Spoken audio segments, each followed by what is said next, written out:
Right again, cats. Well, we all know how democratic the Labour Party are, don't we? Right? Because in 2025, they cancelled the mayoral elections. And in 2025, they cancelled like half a dozen local elections. Basically, for all the bullshit excuses, but it was about the fact that they couldn't win them. And then for 2026, they cancelled, what is it? I've heard 10 million, but I've heard 6 million as well. People's chances of voting in someone else in their local elections.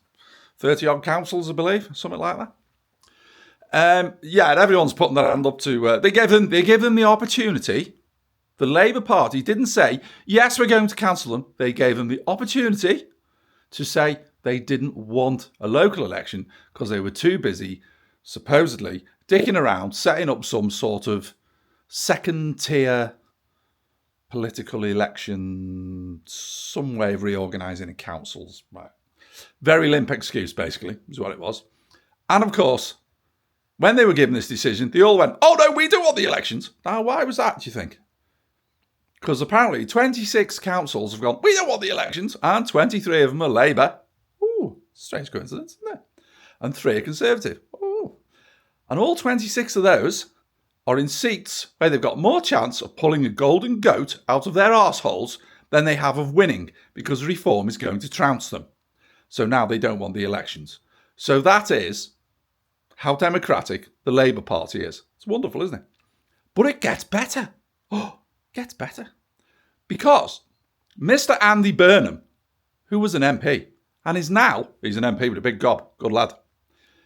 Not that I agree with everything he says, but MP with a big gob, we need a few of them. And he became the mayor of Manchester.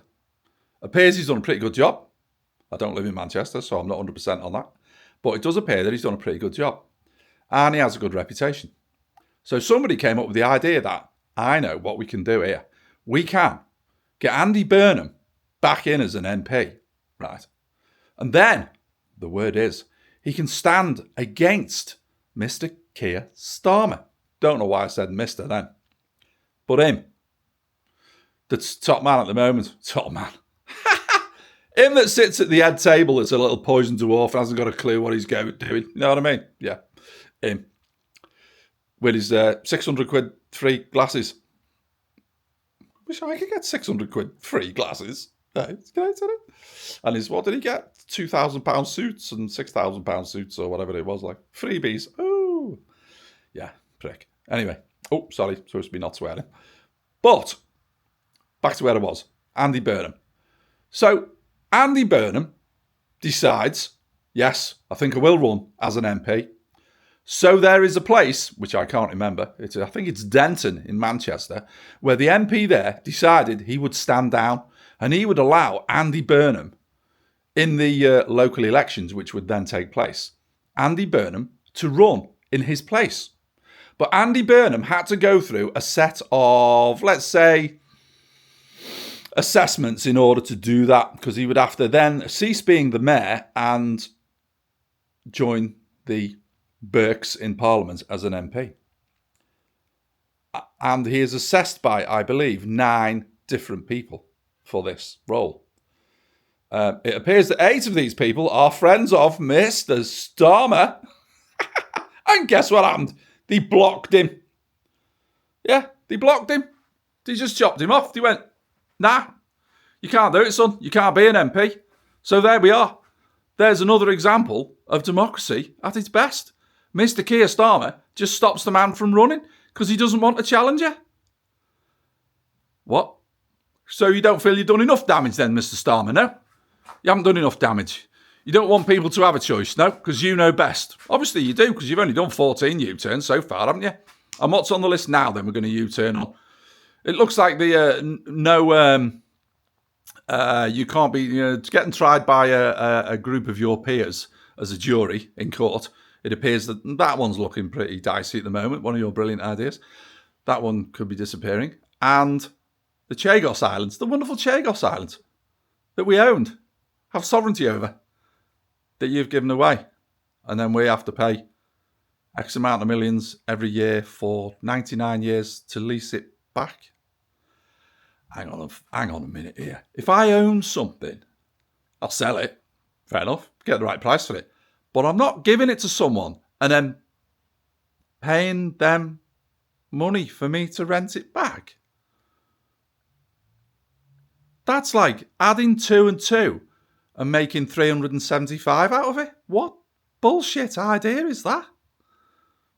Oh, I know what it is. It's one of his connections again, isn't it? One of those ones, is it Mauritius or something? What? Oh, it's one of his mates. Oh, yeah. Literally, it's one of his mates that this has been negotiated with. It's crazy, isn't it? These pricks, man. There's 70 million of us. 70 million. It's a big number. It's a lot of people. All colours, all creeds, all religions. Surely, en masse, we must think this is wrong. You can't keep cancelling local elections and mayoral elections and then further local elections because you know you're not going to win. This is crazy because one day the other side will be in power and they'll do exactly the same thing. And they'll all be at it. Everyone will be doing it because, let's be honest, they're all shit. Doesn't matter what colour tie they wear, they all get it wrong eventually. All of them do. Reform will. Well, I think Reform are now. They're just turning into the Tories. But anyway, I've already had that row today with myself. Nearly gave myself a good kicking as well. It's quite an interesting conversation with myself. Felt like I was going mental. Yeah, I know. Nothing new. Anyway, I am jogging on in the direction of the tequila cabinet, which I did say before, but I'm still here, still ranting. Keep seeing things on the TV while I'm training, thinking, oh my God, I need to shout at my camera. So here we go. Anyway, I'm off. Good night, Vienna. Anyway, saw a picture of that fella today. What's his name? Jake Paul or something? Logan Paul? I don't know. One of them. One of them was taking videos of people swinging in the trees, wasn't he? They, dead folks, like, to get views. Wow. And this one stood in a boxing ring with the world champion, or whatever he is, 9'6" tall, built like a side of an house, and smashed his jaw in 2 or 3 places or something. Lost half his teeth, and wow, crazy. All for money, hey? Oh, young lads, I don't know. Anyway, jogging on now. Good night, Vienna. Create, stay sane.